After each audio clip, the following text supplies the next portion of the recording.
Hello students, welcome to physics classes. आज class first year के Newton's laws of motion chapter के अंतर्गत घर्षण बल क्या है, कैसे कार्य करता है, क्या इसके प्रभाव हैं, इसकी क्या डिमेरिट है, क्या इसकी मेरिट है, इसके बारे में आज स्टडी करेंगे। तो घर्षण बल है क्या? जब दो वस्तुएं एक दूसरे के संपर्क में हों तथा उनके बीच आपेक्षिक गति हो तो उनके बीच एक ऐसा बल उत्पन्न हो जाता है जो उनकी आपेक्षिक गति का विरोध करता है, और यही विरोध घर्षण बल कहलाता है। जैसे इस फिगर में आप देखें कि एक तल पर एक बॉक्स रखा गया है और इस पर जो है आगे की तरफ एक बल लगा करके खींचा जा रहा है। तो जो घर्षण बल है, इस पिंड और जिस तल पर रखा गया है, दोनों के बीच का जो संपर्क तल होगा उसके स्पर्श रेखीय पिंड के गति करने के दिशा के विपरीत दिशा में लगता है और यह विरोध करता है। यही विरोधी बल घर्षण बल कहलाता है। घर्षण बल के कारण, किन कारणों से घर्षण बल उत्पन्न होता है? तो घर्षण निम्न दो कारणों से उत्पन्न होता है। फर्स्ट, सतह की अनियमितता के कारण।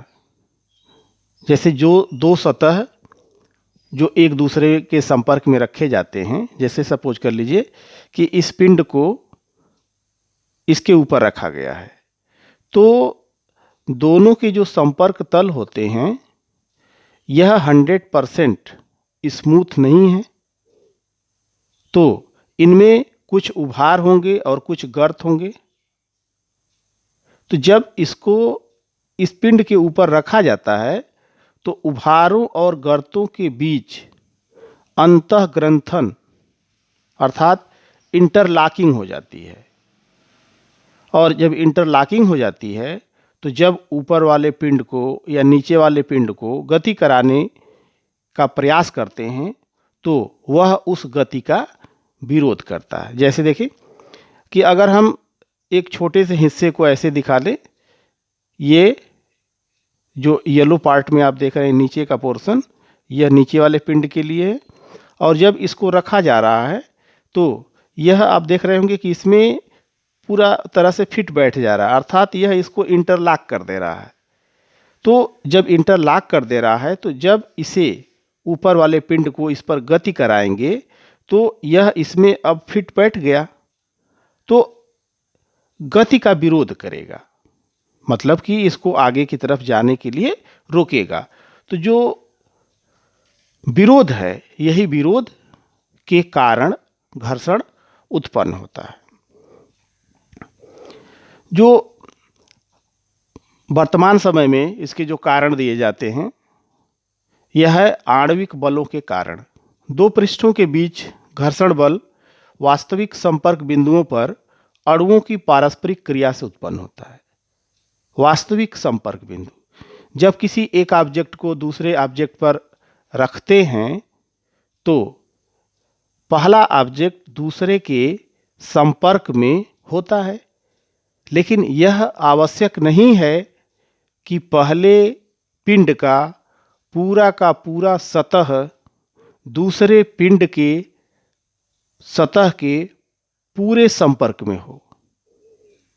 तो जो वास्तविक संपर्क होता है उस पर होता क्या है कि जब एक वस्तु दूसरे वस्तु पर रखी जाती है तो उनके पृष्ठों के बीच अनियमितता के कारण पृष्ठों की तुलना में उनके वास्तविक संपर्क का क्षेत्रफल बहुत कम होता है।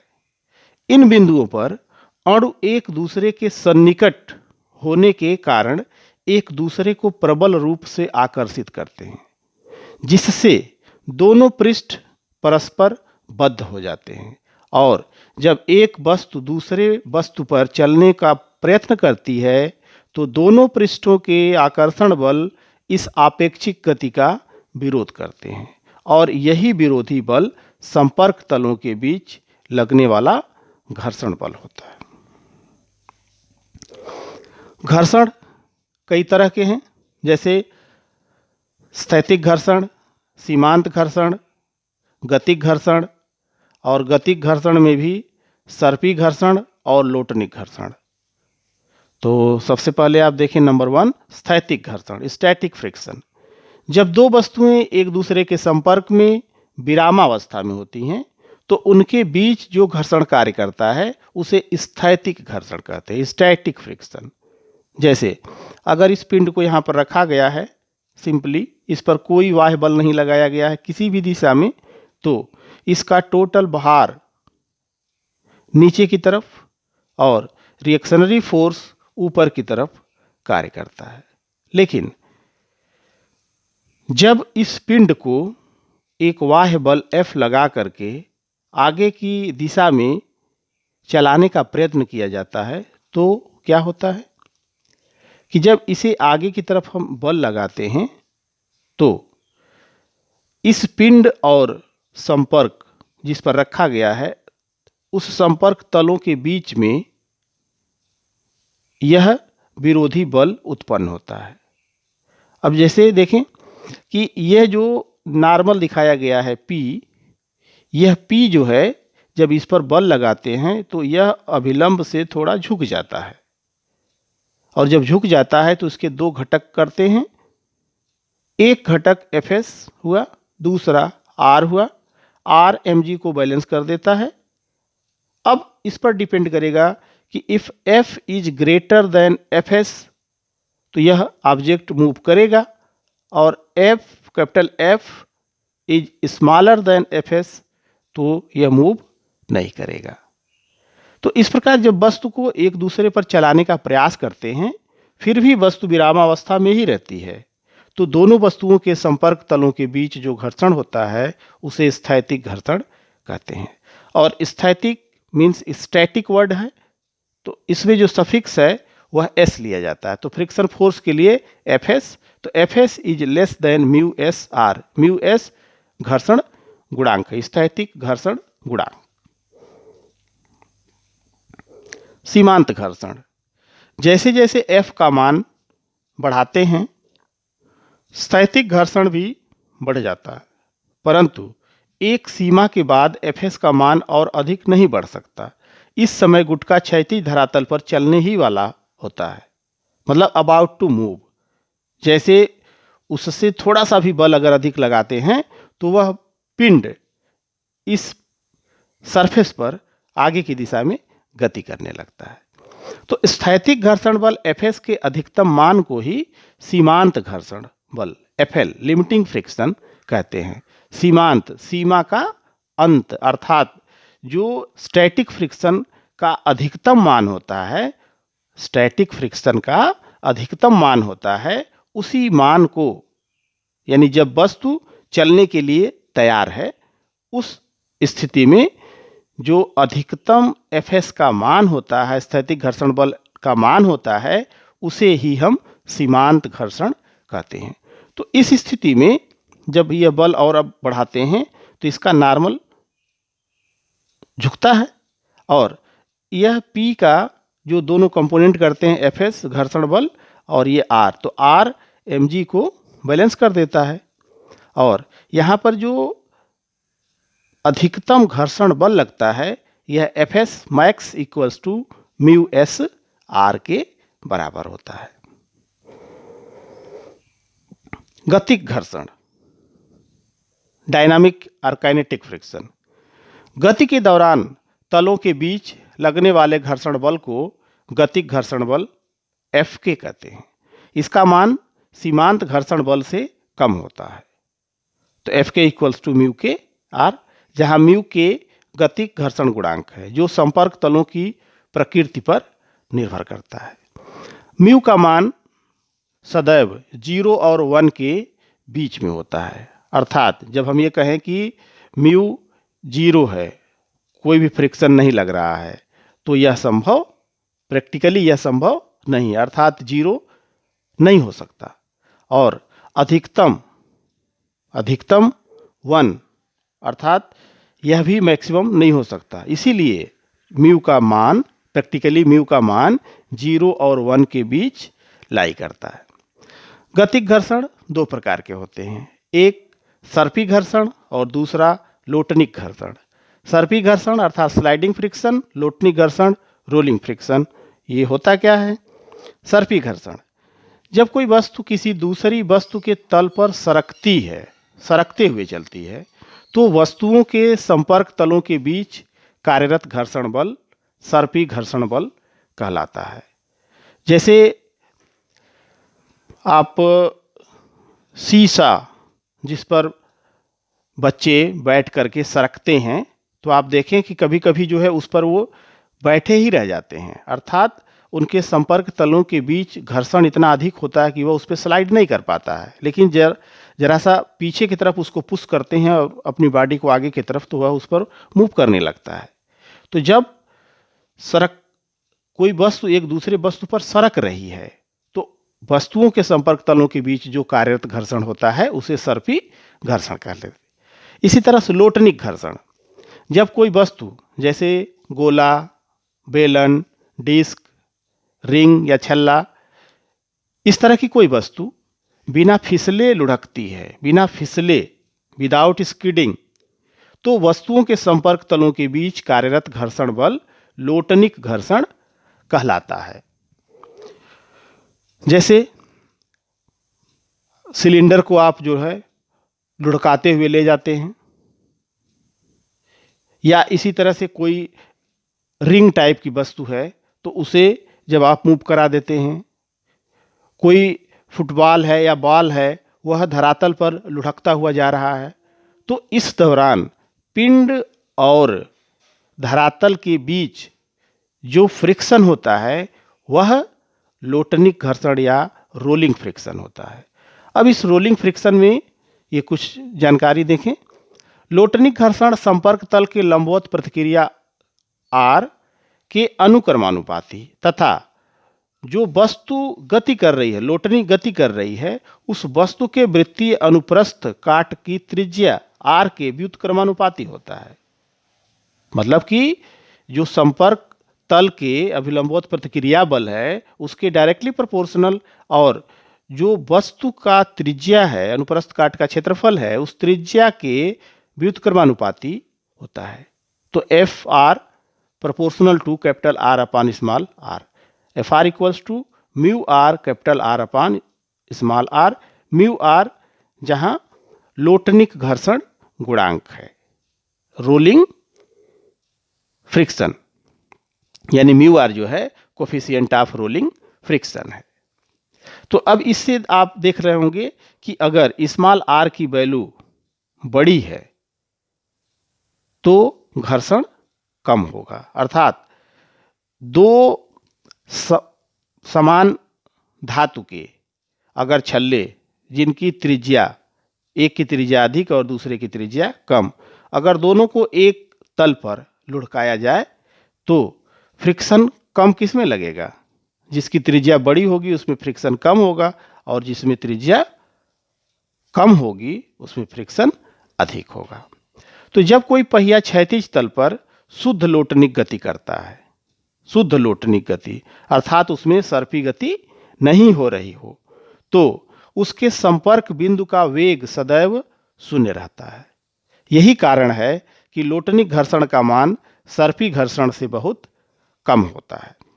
जैसे एक सिंपल सा एग्जांपल देखें आप, ये गैस सिलेंडर को अगर आप धरातल पर सरकाते हुए खींच करके ले आइए और उसी सिलेंडर को आप पुश करके थोड़ा सा धक्का दे करके लुढ़काते हुए लेकर के आइए, तो आप ये देखते हैं कि जब उसको लुढ़का करके ला रहे होते हैं तो आसानी से ला देते हैं, हालांकि वस्तु का भार वही है, वही सिलेंडर है।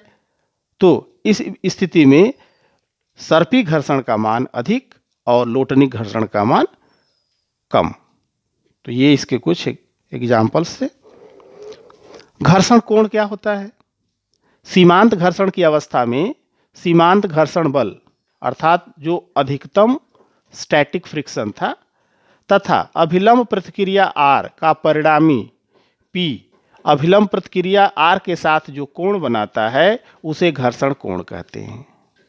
फिर से देखें, पिछले फिगर में आपने देखा कि जब इस पर आगे की तरफ बल लगाते हैं तो इसका प्रतिक्रिया बल P इस तरह से कुछ झुक जाता है, और इसके जब कंपोनेंट करते हैं तो एक कंपोनेंट Fs संपर्क तल के समानांतर और दूसरा इसके परपेंडिकुलर, और इसका भार mg नीचे की तरफ, तो यह r mg को बैलेंस कर देता है। अब यहाँ पर यह कहा जाता है कि यह सीमांत घर्षण की अवस्था है।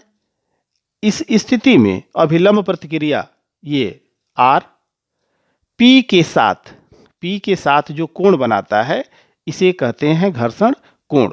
तो अगर हम यहाँ पर इस ट्रायंगल में देखें, इस ट्रायंगल में अगर आप देखें तो यह परपेंडिकुलर हो गया और यह बेस हो गया, यह हाइपोटेन्यूस हो गया। तो tan theta equals to P by B. तो tan थीटा इक्वल टू, अब P का मतलब हो गया इसका परपेंडिकुलर, तो PR किसके बराबर है? Fs के बराबर है, और अपान R। तो tan theta equal to Fs upon R, और Fs अपान R जो होता है यह स्टैटिक कोफिशिएंट ऑफ फ्रिक्शन, मतलब coefficient of static friction mu S. तो आप कह सकते हैं कि mu S equals to tan theta. तो इससे जो है हम थीटा की वैल्यू अगर दिया गया है तो घर्षण कोण के साथ हम घर्षण का मान, अर्थात उस तल के लिए क्या घर्षण का मान होगा, म्यू की वैल्यू क्या होगी, ये फाइंड कर सकते हैं। अब आप ये देखिए कि आरोपित बल के साथ घर्षण बल का ग्राफीय निरूपण, अर्थात जैसे जैसे हम आरोपित बल का मान बढ़ाते जाते हैं घर्षण बल पर क्या प्रभाव पड़ता है।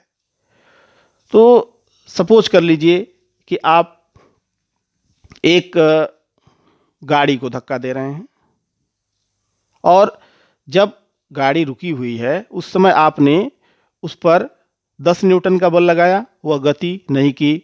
20 न्यूटन का लगाया, नहीं की। आपने 50 न्यूटन जो आपका अधिकतम फोर्स था वो लगाया, आपने गति नहीं की।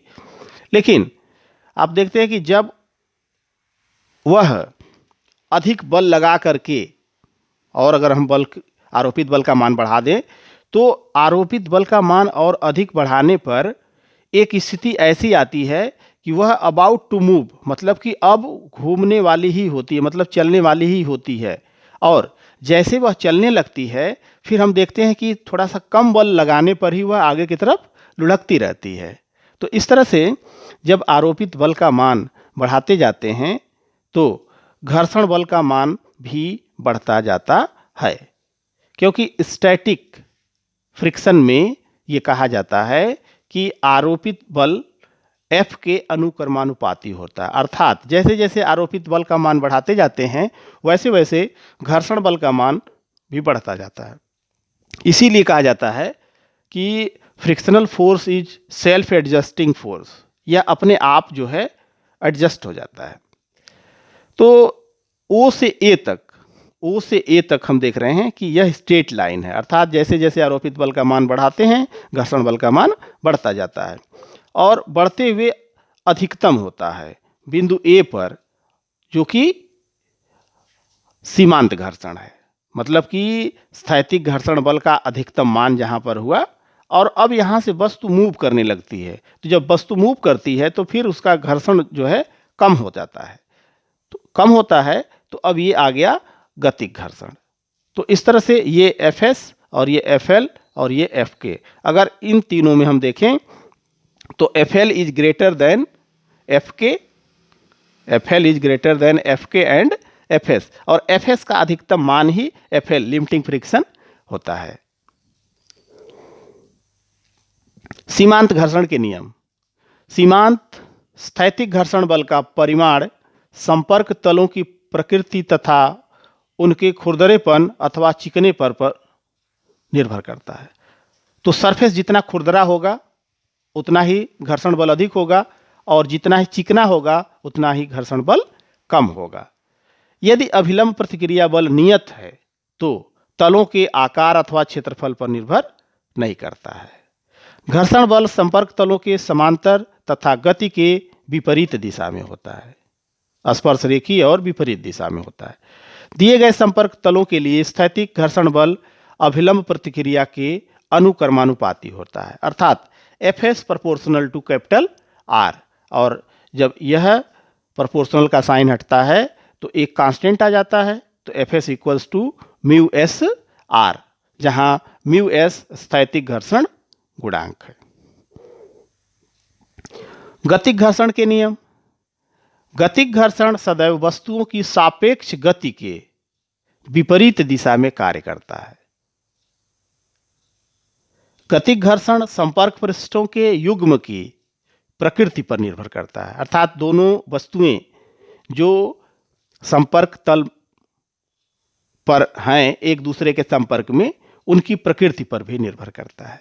अभिलंब प्रतिक्रिया नियत रहने पर गतिक घर्षण वस्तुओं के आकार पर निर्भर नहीं करता, अर्थात वस्तु उस समय छोटी है या बड़ी है इस पर निर्भर नहीं करता, सिर्फ निर्भर करता है संपर्क पृष्ठों के युग्म की प्रकृति पर।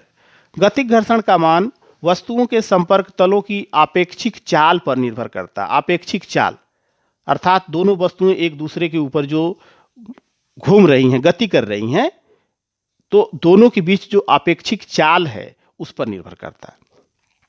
दिए गए संपर्क तलों के लिए गतिक घर्षण बल अभिलंब प्रतिक्रिया के अनुक्रमानुपाती होता है, एफ के प्रोपोर्शनल आर अथवा एफ के इक्वल्स टू म्यू के आर, जहां म्यू के स्थैतिक घर्षण गुणांक है और म्यू के का मान म्यू एस से कम होता है। गतिक घर्षण का मान जो है अधिकतम जो फ्रिक्शनल फोर्स था, माने जो स्टैटिक मैक्सिमम फ्रिक्शनल फोर्स था, उससे कम होता है। विराम कोण या सर्पी कोण, एंगल ऑफ रिपोज या एंगल ऑफ स्लाइडिंग, किसी आनत तल का क्षैतिज से वह न्यूनतम झुकाव कोण जिसके लिए तल पर स्थित कोई वस्तु ठीक फिसलना प्रारंभ करने वाली हो, उस कोण को विराम कोण या सर्पी कोण कहते हैं। इसे अल्फा से प्रदर्शित करते हैं। इसका मान वस्तु तथा तल के पदार्थों तथा संपर्क तलों की प्रकृति पर निर्भर करता है। तो जैसे सपोज कर लीजिए कि एक आपने फ्लैट जो है पटरा ले लिया या स्केल ले लिया, उस स्केल के ऊपर एक पिंड रखिए और पिंड को जब रखते हैं उस पर, तो आप देखेंगे कि जैसे सपोज कर लीजिए कि यह जो है एक संपर्क तल है, यह एक संपर्क तल है और इस संपर्क तल पर अगर हम कोई भी वस्तु रखते हैं, जैसे मान लीजिए कि ये रखा गया, यह वस्तु जो है रखी गई है, तो अब इसमें हम ये देखते हैं कि इसका झुकाव जैसे जैसे बढ़ाते जाते हैं यह वस्तु इधर स्लाइड करने लगती है। यह वस्तु जो है जैसे इस पर टिकी हुई है, यह वस्तु जो है इस पर टिकी हुई है, लेकिन जैसे जैसे इसका झुकाव बढ़ाते जाते हैं यह इस पर स्लाइड करने लगता है। तो जिस स्थिति में यह स्लाइड करता है जितने कोण पर, वही कोण इसका विराम कोण या सर्पी कोण कहलाता है। तो जैसे देखिए कि ये पिंड है, यह पिंड है और इस तल को हम ऊपर उठाते गए, तो एक स्थिति ऐसी आती है कि यह इस पर अब सरकने ही वाला होता है। तो जब यह सरकने वाला ही होता है, अर्थात गति की अवस्था में आने वाला है, तो इस समय धरातल और इस नत तल के बीच जो कोण बनता है यह सर्पी कोण, विराम कोण या एंगल ऑफ रिपोज कहा जाता है। तो अगर इस स्थिति में इसका जो प्रतिक्रिया बल होता है यह सदैव तल के लंबवत और इसका जो भार होता है ऊर्ध्वाधर नीचे, तो यह कोण अल्फा है तो यह कोण भी अल्फा हो जाएगा। इसका कंपोनेंट कर देंगे तो एम जी कास अल्फा और एम जी साइन अल्फा, तो R equals to M G cos alpha. और यह अभी गति नहीं कर रहा है, इसका मतलब कि ये पिंड स्लाइड करेगा नीचे की तरफ, तो जो विरोधी बल लगेगा संपर्क तल में यह ऊपर की तरफ लगेगा, तो एफ एस और एम जी साइन अल्फा एक दूसरे के बराबर होंगे, तो F S equals to M G sine alpha. अब अगर एफ एस को आर से डिवाइड कर दिया जाए तो M G sine alpha upon M G cos alpha, M G cancel हो गया, sine alpha upon cos alpha tan alpha, तो F S upon R equals to tan alpha और एफ एस इक्वल्स टू पढ़ा आपने mu S R, तो mu S R upon R, R से cancel, mu S equals to tan alpha. ये हो गया equation number 3। किंतु स्थैतिक घर्षण गुणांक म्यू एस बराबर tan थीटा होता है। तो अब इक्वेशन 3 और इक्वेशन 4 को अगर हम इक्वेट कर दें तो tan alpha equals to tan theta, अर्थात थीटा इक्वल टू अल्फा। अतः घर्षण कोण और सर्पी कोण परस्पर बराबर होते हैं। तो यहाँ इस टॉपिक में यह भी आप कह सकते हैं कि how can we prove that frictional angle and sliding angle both are equal. तो आप इसकी हेल्प से थीटा इक्वल टू अल्फा ये प्रूव करके दिखा सकते हैं। रुक्ष आनत तल पर पिंड की नीचे की ओर गति। जब किसी खुरदरे तल पर और या फ्रिक्शन फुल, जिस पर फ्रिक्शन लग रहा है उस सतह पर अगर कोई ऑब्जेक्ट रखा गया है और वह नीचे की तरफ गति कर रहा है तो उसमें त्वरण कितना होगा, इसे आप कैसे निकालेंगे। तो इस पिंड पर जो बल है, कौन कौन से बल किधर कार्य कर रहे हैं, mg ऊर्ध्वाधर नीचे की तरफ, रिएक्शनरी फोर्स तल के लंबवत। अब mg का कंपोनेंट mg cos थीटा और इधर कंपोनेंट mg sin थीटा। पिंड नीचे की तरफ जाएगा तो संपर्क तलों के बीच फ्रिक्शनल फोर्स ऊपर की तरफ लगेगा Fs। यह a त्वरण से नीचे की तरफ जा रहा है। तो r और mg cos थीटा एक दूसरे को बैलेंस कर देंगे तो r equals to mg cos theta. अब इधर गति के लिए क्या होगा कि mg sin थीटा और Fs का जो डिफरेंस होगा वह इस पिंड पर लगाए गए बल, जिस बल से पिंड नीचे की ओर गति करेगा, के बराबर होगा। तो mg sin theta minus Fs equals to ma, ये बन जाएगा। और Fs equals to mu S R, R की वैल्यू पुट करेंगे तो mg cos थीटा। अब इस इक्वेशन 2 में mg sin theta minus mu S mg cos theta equals to ma, m को दोनों तरफ से कैंसिल कर दीजिए कॉमन लेकर के, तो a equals to sine theta minus mu S cos theta into G. इस त्वरण से यह पिंड इस तल पर नीचे की ओर गति करेगा। अब इसी तरह से इसी रुक्ष आनत तल पर पिंड अगर ऊपर की ओर गति करे तो क्या होगा। उस स्थिति में आप ये देखें, पिंड के ऊपर कौन कौन से बल काम करेंगे। रिएक्शनरी फोर्स तल के लंबवत ऊपर, इसका भार mg नीचे कंपोनेंट कर देंगे तो ये mg cos थीटा और ये mg sin थीटा। यह पिंड ऊपर जा रहा है, तो जब पिंड ऊपर जाएगा तो घर्षण बल संपर्क तलों के बीच पीछे की ओर लगेगा, तो F की दिशा इधर हो जाएगी।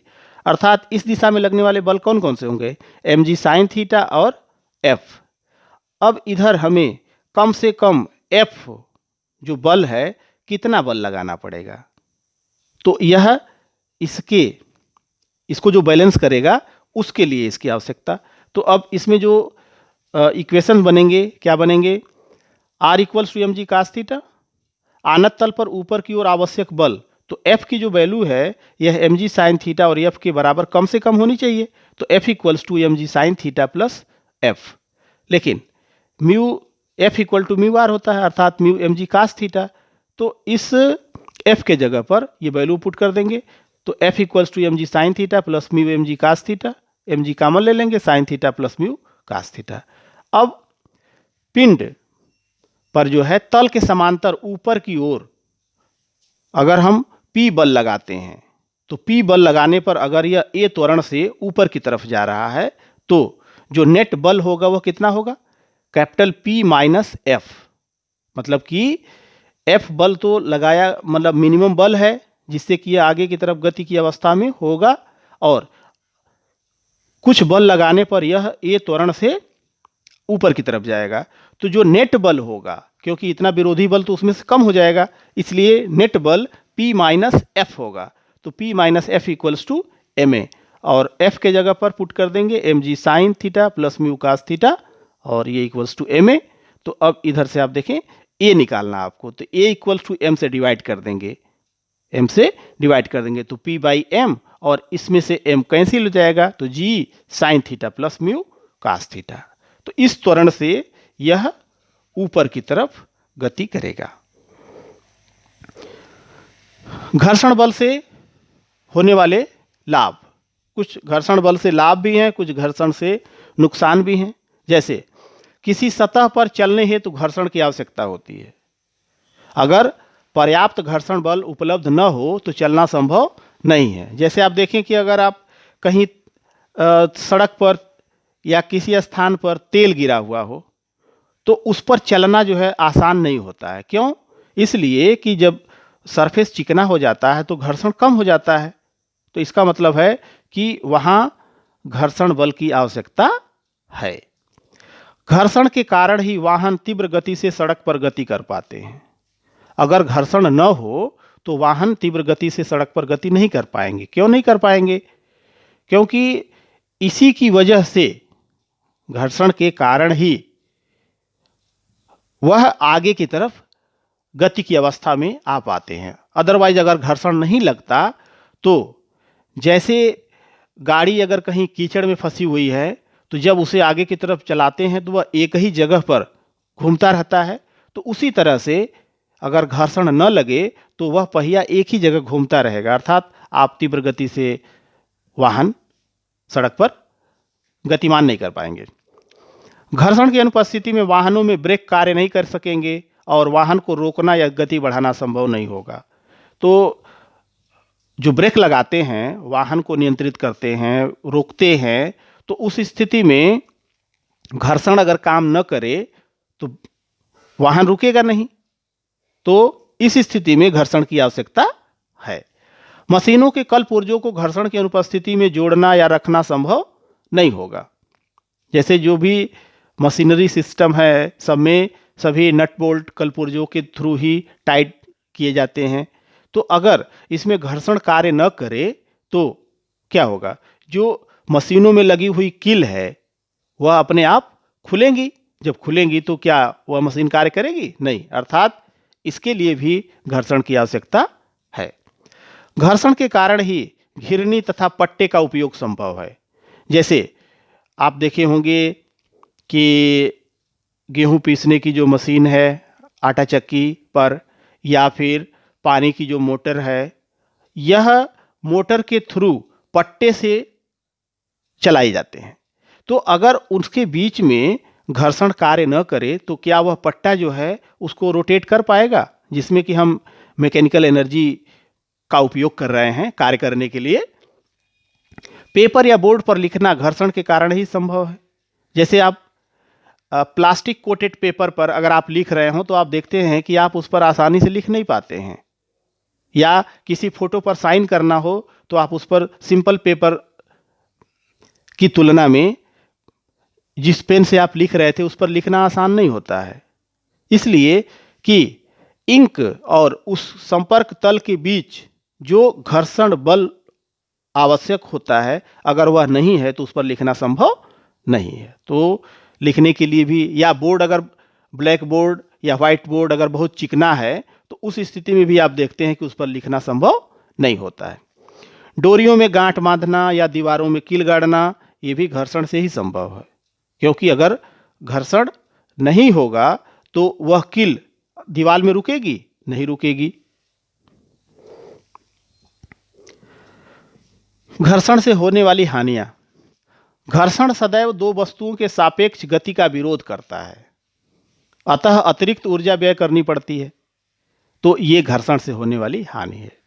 मशीनों को दी गई ऊर्जा का एक बड़ा हिस्सा घर्षण के विरुद्ध कार्य करने में व्यय हो जाता है, यह भी घर्षण से होने वाली हानि है। मशीनों के घूमने वाले भाग घर्षण के कारण गर्म हो जाते हैं, घिसते रहते हैं और टूटते फूटते हैं। तो यह घर्षण से होने वाली हानि है। घर्षण को कम करने के उपाय। जहां पर घर्षण अधिक लग रहा है तो घर्षण को कम किया जा सकता है। तो घर्षण को कम कैसे किया जा सकता है? नंबर 1 है पॉलिश करके। जैसे अगर दो सतह, सपोज कर लीजिए कि एक नई टेबल है, लकड़ी का बोर्ड उस पर लगाया गया है और उस पर हम एक दूसरा लकड़ी का बॉक्स रख करके सरका रहे हैं। तो क्या आसानी से सरकेगा? नहीं होगा। लेकिन अगर हम दोनों की सतह को पेंट कर दें, पॉलिश कर दें, तो सतह जो है वह चिकनी हो जाएगी। जब सतह चिकनी हो जाएगी तो वह आसानी से उस पर हम उसको खींच सकते हैं, अर्थात घर्षण को कम कर सकते हैं। तो पॉलिश करके घर्षण को कम किया जा सकता है।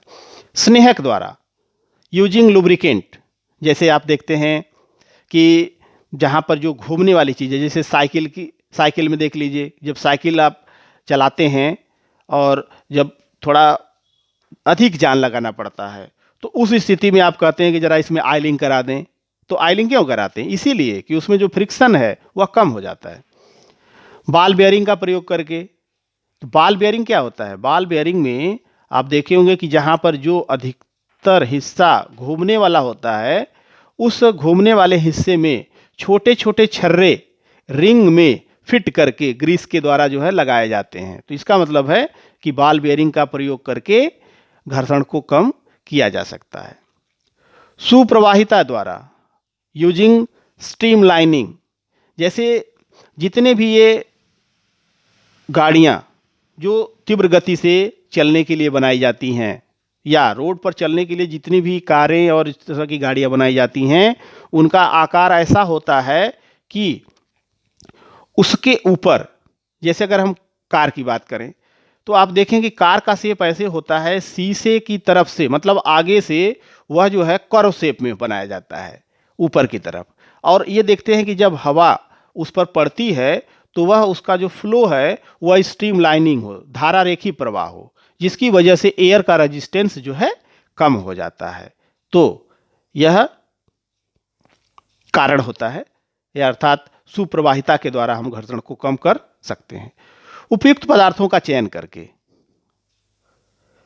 अगर घर्षण को कम करना है तो जैसे सपोज कर लीजिए कि लकड़ी के ऊपर अगर हम लकड़ी का बाल बना करके चला रहे हैं, लोहे का चला रहे हैं या स्टील का चला रहे हैं, तो अब ये देखते हैं कि किसके लिए घर्षण का मान कम होगा, ऐसे पदार्थों का चयन करके और घर्षण को कम किया जा सकता है। घर्षण को बढ़ाने के उपाय, घर्षण को बढ़ाने की भी आवश्यकता होती है। जैसे जहाँ पर फिसलन है, या जैसे मान लीजिए कि गीली मिट्टी है सड़क के किनारे या सड़क पर, तो उसमें चलना मुश्किल होता है। तो अगर फिसल रहा होता है तो क्या होता है? फ्रिक्शन कम हो गया। तो वहाँ पर फ्रिक्शन बढ़ाने की आवश्यकता है।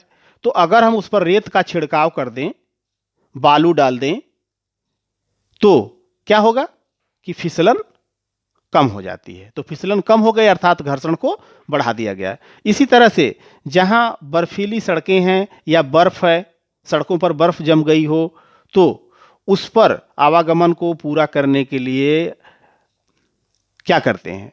उसके ऊपर रेत का छिड़काव कर देते हैं, जिससे घर्षण बल का मान बढ़ जाता है और आसानी से गति किया जा सकता है। इसी तरह से आप देखें, जूतों के तले खुरदरे, कड़े या चमड़े के बनाए जाते हैं, इसलिए कि उसकी वजह से घर्षण बढ़ जाता है, और जब घर्षण बढ़ जाता है तो चलने में आसानी होती है। वाहनों के पहियों के टायर में प्रक्षेप या खांचे बनाए जाते हैं।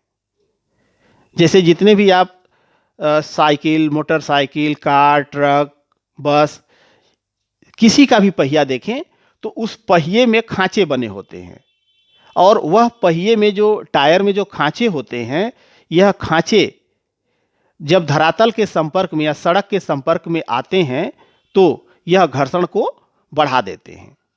अब यही कारण होता है कि जब टायर घिस जाता है तो उसमें आप देखें कि जब ब्रेक लगाते हैं तो वो आगे की तरफ फिसलता हुआ जाता है, अर्थात वह प्रॉपर घर्षण बल नहीं लगा पाता है।